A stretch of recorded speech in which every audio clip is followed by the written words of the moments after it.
झुंझुनू जिले के खेतड़ी से निकल रही है इस वक्त की बड़ी खबर। टीबा गांव के शहीद शिवराम गुर्जर की मूर्ति का अनावरण का कार्यक्रम। सचिन पायलट ने वीरांगना की नौकरी पर कहा, शहीदों की शहादत पर उनके परिवारों के लिए कानून बदलना पड़े तो बदलना चाहिए। भ्रष्टाचार के मुद्दे पर अनशन किया था। यह मुद्दा अब भी है और आगे भी रहेगा। भ्रष्टाचार की जांच नहीं हुई लेकिन धुआं निकालता रहूंगा। सैनिक कल्याण मंत्री राजेंद्र गुड्डा ने कहा कि हम लाचार हैं, मेरे हाथ में कुछ नहीं। अगर मेरे पास पावर होता तो वीरांगना को तुरंत नौकरी दे देता। चाकसू विधायक वेद प्रकाश सोलंकी ने कहा कि हमें पावर नहीं दे रखे हैं, लेकिन सचिन पायलट के चेहरे पर जीते थे, अब वह नूर बरकरार रहना चाहिए। कार्यक्रम की अध्यक्षता सीएम सलाहकार डॉक्टर जितेंद्र सिंह ने की। देखिए इस कार्यक्रम में आए हुए वक्ताओं ने क्या कहा है। मैं तो कहता हूं कानून भी बदलना पड़े तो हमें संकोच नहीं करना चाहिए। ये बात मैं सरकारों को बताना चाहता हूं। अभी आप जानते कुछ दिन पहले कुछ और वीरांगनाएं थी, उनकी भी मांगे थी। वो तीनों मेरे घर भी आई थी जयपुर में, बहुत दुखी थी। और मैं समझता हूं उनकी मांगों को मानो या ना मानो, लेकिन उनकी बात को सुनना हम लोगों को चाहिए था। उनकी बात को सुनकर जो संभव था उसके लिए हाँ बोलते, जो संभव नहीं था उसके लिए ना बोलते। लेकिन उनको मान सम्मान देकर, उनकी बात को सुनकर, उनके दुख को अदा करने की जिम्मेदारी हम लोगों की। और मैंने इस काम को किया। मेरे घर वो आई, मैंने उनकी बात को सुना। मैं सरकार का हिस्सा नहीं हूं, लेकिन ये सरकार हम लोगों की है। आप सबके आशीर्वाद से हमारी पार्टी की सरकार बनी थी। तो आने वाले समय में शिवराम जी की जो धर्मपत्नी है, क्योंकि वो शिक्षित है, पढ़ी लिखी हैं और जीवन में अपने परिवार को आगे बढ़ाने के लिए कुछ करना चाहती हैं, तो मुझे लगता है कि यहां पर अगर हम बड़े बड़े लोगों के लिए, बड़े बड़े मुद्दों के लिए अध्यादेश ला सकते हैं, संशोधन कर सकते हैं, कानून बना सकते हैं, कैबिनेट के फैसले लिए जा सकते हैं, मैं सोचता हूं कि हमदर्दी रखते हुए, इस शेखावटी के मान सम्मान को रखते हुए, जो लोग वर्दी पहनकर देश की सरहद पर खड़े होकर गोली खाने के लिए तैयार है, गोलियां खाते हैं, उनके परिवारों के लिए ये थोड़ा बहुत संशोधन हमको करना चाहिए, ताकि जो वो चाहती है शिक्षित महिला, उसको उस प्रकार की नौकरी मिल सके। अभी गुड़ा जी का भाषण आपने सुना।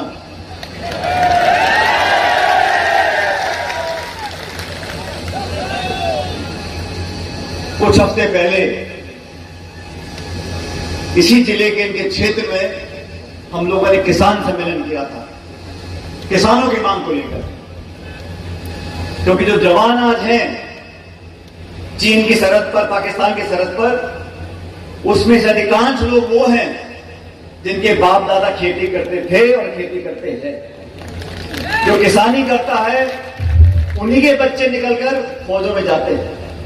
हमने किसान सम्मेलन किया था इस मुद्दे को लेकर कि केंद्र की सरकार ने वादा किया था, जब 3 काले कानून बनाए थे उसका विरोध हमने किया और हमको आश्वासन दिया गया था कि न्यूनतम समर्थन मूल्य के लिए, एमएसपी के लिए एक ठोस कानून बनेगा। किसान की पैदावार को खरीदने के लिए एक ऐसा, इसी जिले के इनके क्षेत्र में हम लोगों ने किसान सम्मेलन किया था, किसानों की मांग को लेकर।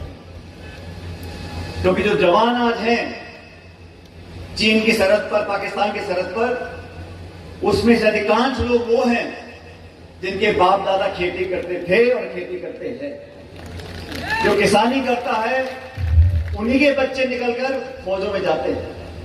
हमने किसान सम्मेलन किया था इस मुद्दे को लेकर कि केंद्र की सरकार ने वादा किया था, जब 3 काले कानून बनाए थे उसका विरोध हमने किया और हमको आश्वासन दिया गया था कि न्यूनतम समर्थन मूल्य के लिए, एमएसपी के लिए एक ठोस कानून बनेगा।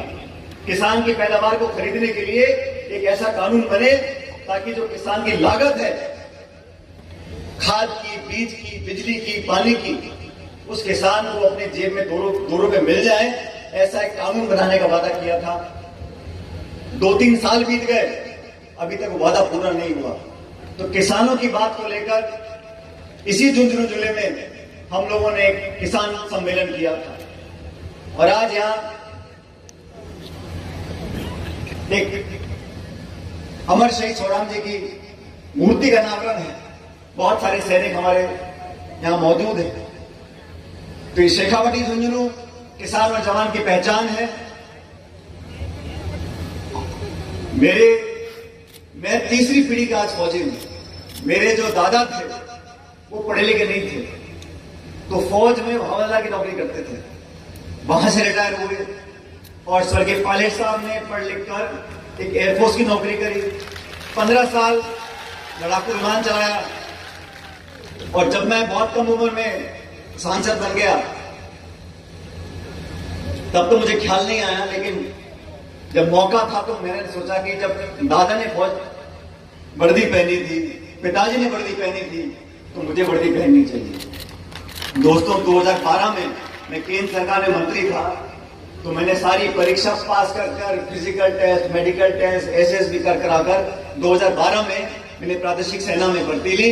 और मुझे फक्र है कि हमारे परिवार का जो फौज और सेना से संबंध था, उस तीसरी पीढ़ी को आज मुझे आगे बढ़ाने का मौका मिला।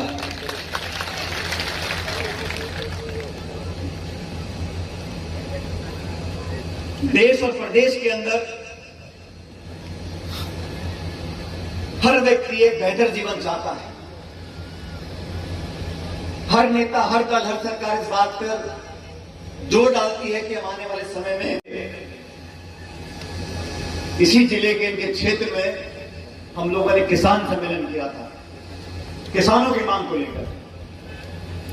क्योंकि जो जवान आज हैं चीन की सरहद पर, पाकिस्तान की सरहद पर, उसमें से अधिकांश लोग वो हैं जिनके बाप दादा खेती करते थे और खेती करते हैं। जो किसानी करता है उन्हीं के बच्चे निकलकर फौजों में जाते हैं। हमने किसान सम्मेलन किया था इस मुद्दे को लेकर कि केंद्र की सरकार ने वादा किया था, जब 3 काले कानून बनाए थे उसका विरोध हमने किया और हमको आश्वासन दिया गया था कि न्यूनतम समर्थन मूल्य के लिए, एमएसपी के लिए एक ठोस कानून बनेगा। किसान की पैदावार को खरीदने के लिए एक ऐसा कानून बने ताकि जो किसान की लागत है खाद की, बीज की, बिजली की, पानी की, उस किसान को अपने जेब में 2 रुपए मिल जाए, ऐसा एक कानून बनाने का वादा किया था। 2-3 साल बीत गए, अभी तक वादा पूरा नहीं हुआ। तो किसानों की बात को लेकर इसी झुंझुनू जिले में हम लोगों ने एक किसान सम्मेलन किया था और आज यहां एक अमर शहीद छोराम जी की मूर्ति का अनावरण है। बहुत सारे सैनिक हमारे यहां मौजूद हैं। तो ये शेखावटी झुंझुनू किसान और जवान की पहचान है। मैं तीसरी पीढ़ी का आज फौजी हूं। मेरे जो दादा थे वो पढ़े लिखे नहीं थे, तो फौज में हवलदार की नौकरी करते थे। वहां से रिटायर हुए और स्वर्गीय पायलट साहब ने पढ़ लिख कर एक एयरफोर्स की नौकरी करी। 15 साल लड़ाकू विमान चलाया और जब मैं बहुत कम उम्र में सांसद बन गया तब तो मुझे ख्याल नहीं आया, लेकिन जब मौका था तो मैंने सोचा कि जब दादा ने फौज वर्दी पहनी थी, पिताजी ने वर्दी पहनी थी, तो मुझे वर्दी पहननी चाहिए। दोस्तों, 2012 में मैं केंद्र सरकार में मंत्री था, तो मैंने सारी परीक्षा पास कर physical test, medical test, SSB कर 2012 में मैंने प्रादेशिक सेना में भर्ती ली। और मुझे फक्र है कि हमारे परिवार का जो फौज और सेना से संबंध था, उस तीसरी पीढ़ी को आज मुझे आगे बढ़ाने का मौका मिला।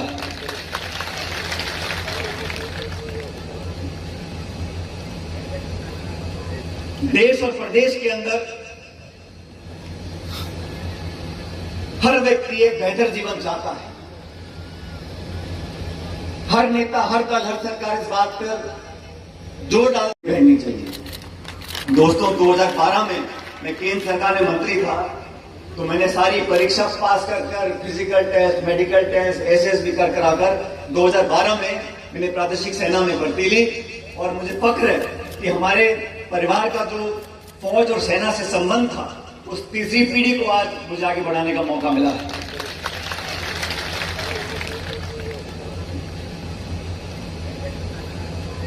देश और प्रदेश के अंदर हर व्यक्ति एक बेहतर जीवन चाहता है। हर नेता, हर दल, हर सरकार इस बात पर जोर डालती है कि हम आने वाले समय में एक बेहतर राजस्थान बनाएंगे, बेहतर प्रदेश बनाएंगे, और ये संभव भी है। मैं इतिहास में जाना नहीं चाहता हूं, लेकिन मैं समझता हूं इस देश और प्रदेश में जो राजनीति करते हैं जो लोग, उनको अपनी बात पर अड़िग रहना चाहिए। हमारे मुंह से जो बात निकलती है, जो वादे निकलते हैं, जनता उस पर विश्वास करती है, और राजनीति में विश्वास बहुत जरूरी है। जब विश्वास खत्म हो जाता है तो फिर कोई वोट, कोई संतरी, मंत्री, पक्ष, विपक्ष, सत्ता, कोई मतलब नहीं है। विश्वास कायम करने के लिए सिर्फ भाषण नहीं, हमें अपनी करनी में दिखाना है, अपनी कलम की शाही से दिखाना है कि जो हम बोलते हैं वो करते हैं। 2013 में जब हमारी सरकार चली गई थी और वसुंधरा जी की सरकार बनी थी, 163 विधायक, आजाद भारत में इतना बहुमत पहले किसी सरकार को नहीं मिला था। 163 विधायक बीजेपी की जीत कराए थे और सरकार बनी थी। उस समय मुझको जिम्मेदारी दी गई थी विपक्ष की बागडोर संभालने की, और प्रदेश कांग्रेस का अध्यक्ष जब मैं बना तो 5 साल तक लगातार हम लोगों ने संगठन के लिए, किसानों के लिए, नौजवानों के लिए संघर्ष किया, और तब ने संकल्प हम लोगों ने लिया था और आरोप हम लोगों ने लगाए थे कि राजस्थान में स्वच्छ राजनीति हम लोगों को चाहिए। छल कपट की राजनीति, भ्रष्टाचार से लिप्त राजनीति, उसका मुकाबला हम लोग करेंगे। हमने सड़कों में, गलियों में, खेतों में, मंचों पे भाषण दे देकर कहा था कि भ्रष्टाचार के खिलाफ हम कार्रवाई करेंगे। और हम लोगों ने कहा था, वसुंधरा जी की सरकार में बहुत सारे भ्रष्टाचार के मामले सामने आए थे। विपक्ष में रहते हुए हम लोगों ने कहा था कि सरकार बनेगी तो हम लोग इसकी जांच भी करवाएंगे। जेलों में गए हैं, धरने दिए, भूख हड़ताल करी है, लेकिन गलत शब्दों का प्रयोग नहीं किया। वसुंधरा जी मुख्यमंत्री थी, मेरे से उम्र में बड़ी हैं, लेकिन जब राजनीति से जब टकराव होता था तो टकराव बराबर का होता था और हम उनको हरा कर आते थे। लेकिन अब शब्दों का प्रयोग करना, ओछी भाषा का इस्तेमाल करना, ये ना हमने पहले कभी किया है और ना करने वाले। लेकिन मुद्दों को लेकर, सिद्धांतों को लेकर, जबान से किए गए वादों को लेकर हमने ना पहले कभी समझौता किया है, ना आगे कभी समझौता किया है।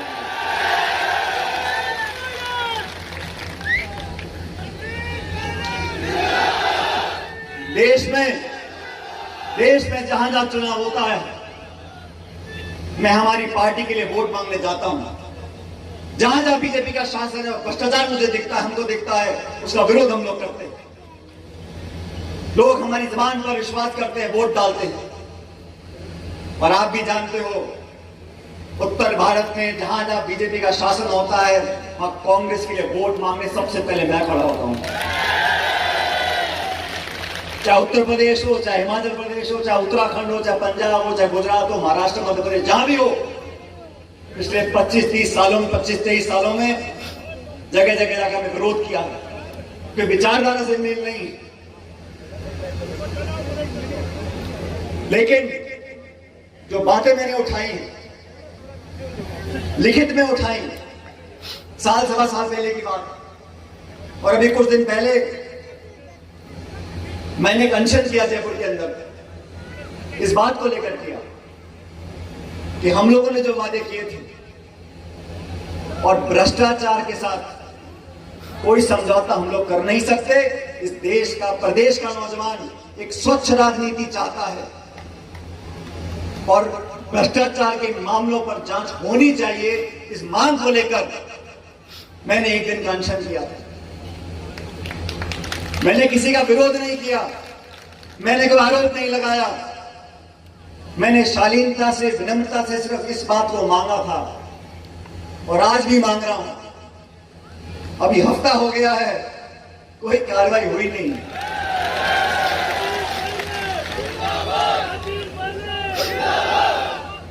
लेकिन भ्रष्टाचार, करप्शन, आर्थिक अपराध करने वाले वो लोग जिन्होंने गलतियां की थी।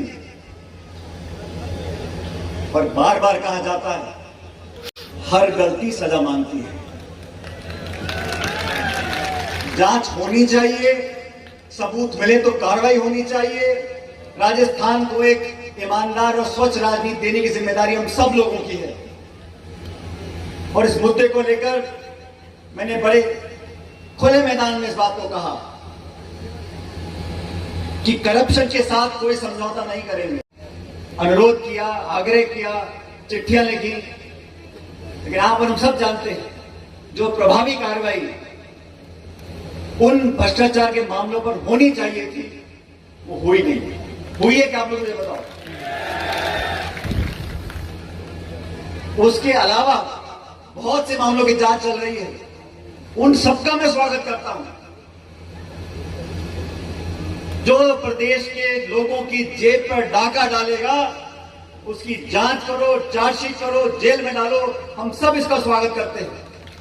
लेकिन जिनके खिलाफ भाषण देकर, जिनके खिलाफ कार्रवाई करने का आश्वासन देकर हम लोगों ने वोट लिया था, हमें वो वादा भी पूरा करना पड़ेगा। मैंने हमेशा मर्यादाओं को कभी लांघा नहीं है। मैंने अपने शब्दों में, अपने भाषणों में, हो सकता है गुड़ा जी कभी कभी स्लिप हो जाते हैं, लेकिन मैं कभी स्लिप नहीं होता, क्योंकि संस्कार ऐसे मैंने बचपन से।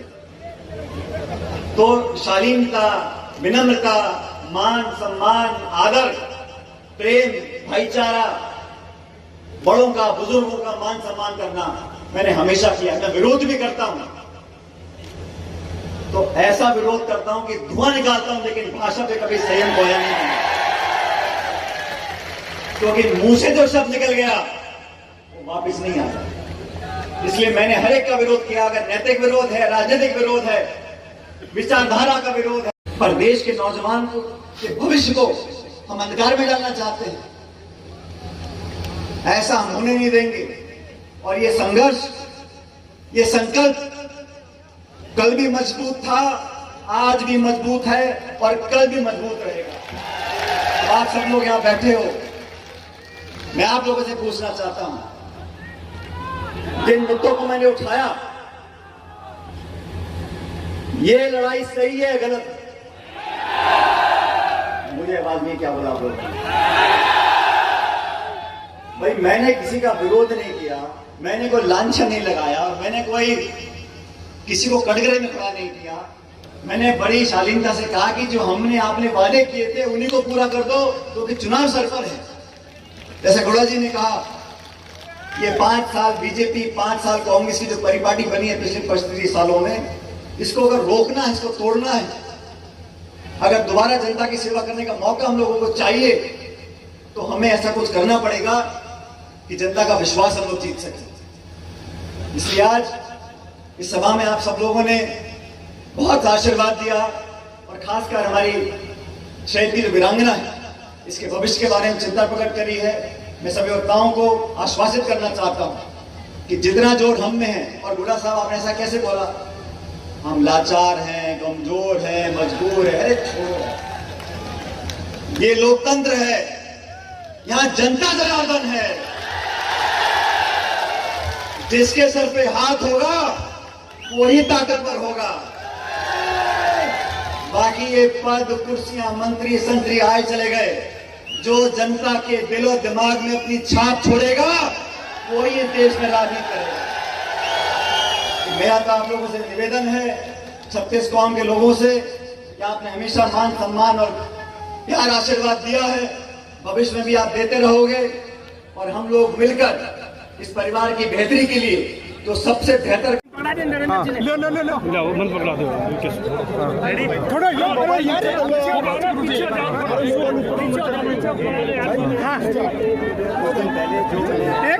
एक मिनट सर किया था। जब कांग्रेस पार्टी हम सब लोग के पक्ष में थी, बीजेपी की सरकार थी, उसमें मुख्यमंत्री थी, और बहुत सारे आरोप लगे थे करप्शन के, भ्रष्टाचार के, बहुत से स्कैंडल हुए। उनकी एक निष्पक्ष और पारदर्शी जांच होनी चाहिए, ऐसा लोगों का मानना था। और हम लोगों ने खुद ज्ञापन दिए थे गवर्नर राष्ट्रपति जी को कि जांच सरकार हमारी बनी है। 4 साल से ज़्यादा हो गए, मैंने पूर्व में चिट्ठियाँ लिखी थी लेकिन कुछ कार्रवाई हो नहीं पाई। इस वजह से मैंने अनशन किया। और अनशन मेरा वसुंधरा जी की सरकार के कार्यकाल में करप्शन हुआ, जो हम लोगों ने बहुत सारे प्रमाण इकट्ठे किए थे उस पर, तो उस पर अगर होता तो लोग, मैं समझता हूँ, उसको अच्छा मानेंगे, क्योंकि हमारी कथनी करने में फ़र्क ना हो। ये विश्वास बहुत जरूरी है और अब चुनाव में बहुत समय बचा नहीं है, तो करप्शन के खिलाफ हमारी 0 टॉलरेंस की पॉलिसी है, तो काम होने चाहिए। क्योंकि हम लोगों ने अब बाकी केसेस जो हैं करप्शन के, उस पर कार्रवाई हुई है। मैं समझता हूँ शायद जोधपुर में भी जो प्रकरण हुआ है सोसाइटी वाला, हाँ, उस पर कार्रवाई, उसका मैं स्वागत करता हूँ। लेकिन वो तो 2019 के बाद की बात है। हम लोगों ने जो वोट मांगा था वो इस बात पर मांगा था वसुंधरा जी के कार्यकाल में उनके संरक्षण में जो करप्शन हुआ है उसकी जांच कराएंगे। बाकी अगर कोई करप्शन का इश्यू सामने आता है और सरकार कार्रवाई करती है तो मैं तो हमेशा इसका स्वागत करता हूँ कि और तीव्र कार्रवाई होनी चाहिए। आपने आज ये 1-to-1 में नहीं बोला, आपका भी चांस था आज। मेरा ये आज का जूनियरों का कार्यक्रम बहुत पहले से बना हुआ था और जो मेरी बातें हैं मैंने पहले भी दिल्ली में कई बार जो अखिल भारतीय कांग्रेस कमेटी की हमारी लीडरशिप है उनको बता रखी है, सब बातों में जानते हैं। मैं तो नहीं चाहता हूँ कि मैंने जो आवाज़ उठाई है, जो मैंने एक मुद्दा उठाया है, उसका निराकरण हो, क्योंकि सबके हित में और देश के हित में, पार्टी के हित में, सरकार के हित में। और भाजपा का जो करप्शन है उसके खिलाफ राहुल गांधी जी इतनी बार आवाज़ उठा चुके हैं, तो जेपीसी की मांग हुई है पार्लियामेंट के अंदर, जिसके कारण एक षड्यंत्रकारी रूप से राहुल जी की सदस्यता को समाप्त किया गया। ये बहुत बड़ा इशू है और हम लोग हमेशा भाजपा की जो करप्शन है उसको एक्सपोज करने का काम करते हैं, चाहे वो मध्य प्रदेश हो, चाहे वो उत्तर प्रदेश हो, चाहे वो गुजरात हो। तो राजस्थान में भी जो हुआ उसका एक लॉजिकल एंड तक ये जांच पहुंचे, इस मांग को लेकर अपनी बात को रखा। पर आपने साइमल्टेनियस प्रोग्राम हो रहा है, वहाँ पे पार्टी का प्रोग्राम हो रहा है 1-to-1 और ये एक और कार्यक्रम है, तो आपने पार्टी हाईकमांड को बताया था कि आप ये पब्लिक आउटरीच कर रहे हैं। एक शहीद की मूर्ति लग रही है, बहुत लंबे समय पहले मेरे से प्रोग्राम उन्होंने लिया था, हजारों की संख्या में लोग मौजूद हैं, तो मेरा तो कार्यक्रम पहले से निर्धारित था। लेकिन जब भी मैं दिल्ली गया था कुछ दिन पहले, वहाँ भी संवाद हुआ और मैंने बात को जो आज आपके सामने रखी, वो बात मैंने दिल्ली में। झुंझुनू की धरती जहां से देश की सेना में सर्वाधिक जवान जाते हैं और सर्वाधिक शहीद भी होते हैं, सीने पे गोली खाते हैं, पीठ पे नहीं। ये वो धरती है जहां वीरांगना अपने बेटे को फिर से सेना में भेजने का जज्बा रखती है, जिसने अपना पति खोया वो अपने बेटे को फिर से सेना में भेजती है। इस जज्बे की इस धरती को, इसके निवासियों को मैं प्रणाम करता हूं। आप सब लोग अपने महबूब नेता पायलट साहब को सुनना चाहते हैं, इसलिए मैं आपके और उनके बीच में ज्यादा समय नहीं लूंगा। केवल इतना कहूंगा कि आप सब लोग बहुत दूर दराज से इस गर्मी के मौसम में आए हो, इस सभा की शान बढ़ाओ, इसमें अनुशासन रखो और बहुत अच्छी सभा, यादगार सभा इसको बनाओ। सब लोग अनुशासित ढंग से कार्य करो। धन्यवाद। जन्मोत्सव करता हूँ। साथियों, सारी बात तो हम सब लोग सुनने आए हैं, वो सचिन पायलट जी को सुनने आए हैं। मेरे को तो सिर्फ बोलने के लिए खड़ा कर दिया।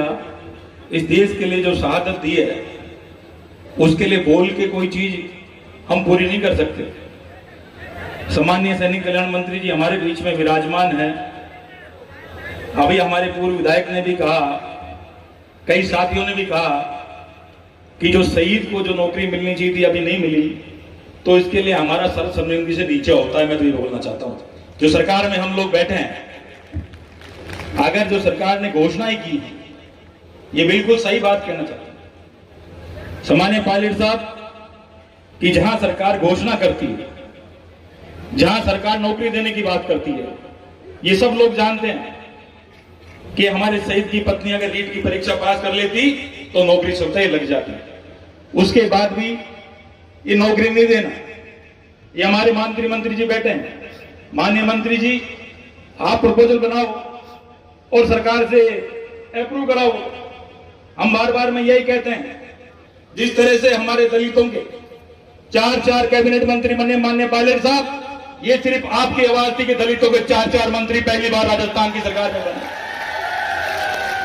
ये बार बार कहते आ रहे सामान्य गुड्डा जी भी, इनका जिला, शहीद भी इनके जिले का, और इनकी बेवा अगर सरकारी नौकरी के लिए तरस रही है तो गुड्डा जी जो कहते हैं वो सही कह रहे हैं कि जो पावर देने चाहिए थे मंत्रियों को, जो पावर उनके हाथ में होने चाहिए थे, वो पावर अभी भी हाथ में नहीं है। ये गुड्डा जी बार बार कहते आए हैं।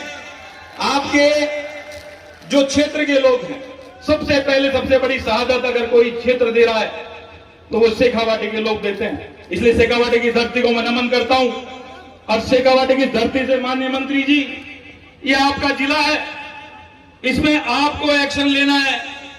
और जो सरकार आपके प्रपोजल को अगर दरकिनार करती है तो उन लोगों से लड़ाई भी अपने को लड़ती है। उस लड़ाई के लिए हम सब लोग जो देश के लिए शहीद होते हैं उनको लोग याद रखते हैं और याद भी रखेंगे। लेकिन जिन लोगों ने जिताने में हमारी शहादत दी, जिन लोगों ने, जिन नेताओं ने हम जैसे लोगों को एमएलए बनाकर खड़ा किया और राजस्थान में कांग्रेस की सरकार बनाई, उन लोगों की शहादत हम नहीं होने देंगे। उन लोगों को शहादत के ऊपर हम मेले नहीं लगने देंगे। ये सामान्य सिर्फ सचिन पायलट जी की ताकत थी और सचिन पायलट जी का ये कोई नोट चेहरा था कि जिसमें राजस्थान की सरकार आई, कांग्रेस की सरकार आई।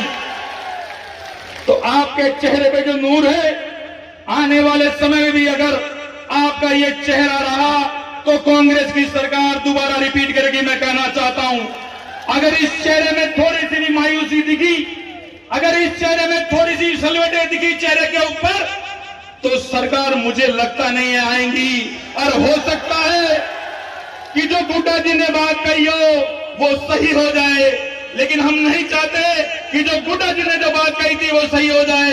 हम यही चाहते हैं कि कांग्रेस के कार्यकर्ताओं में भी जोश है, कांग्रेस के कार्यकर्ता कांग्रेस की सरकार लाना चाहते हैं, लेकिन कांग्रेस के कार्यकर्ता ये भी चाहते हैं कि जिस कोहिनूर के ऊपर ये सरकार आई थी उसके चेहरे को चमकाना बहुत जरूरी है। उसकी चेहरे की चमक उसको ऊपर रखना बहुत जरूरी है। यही बात कहना चाहता हूं।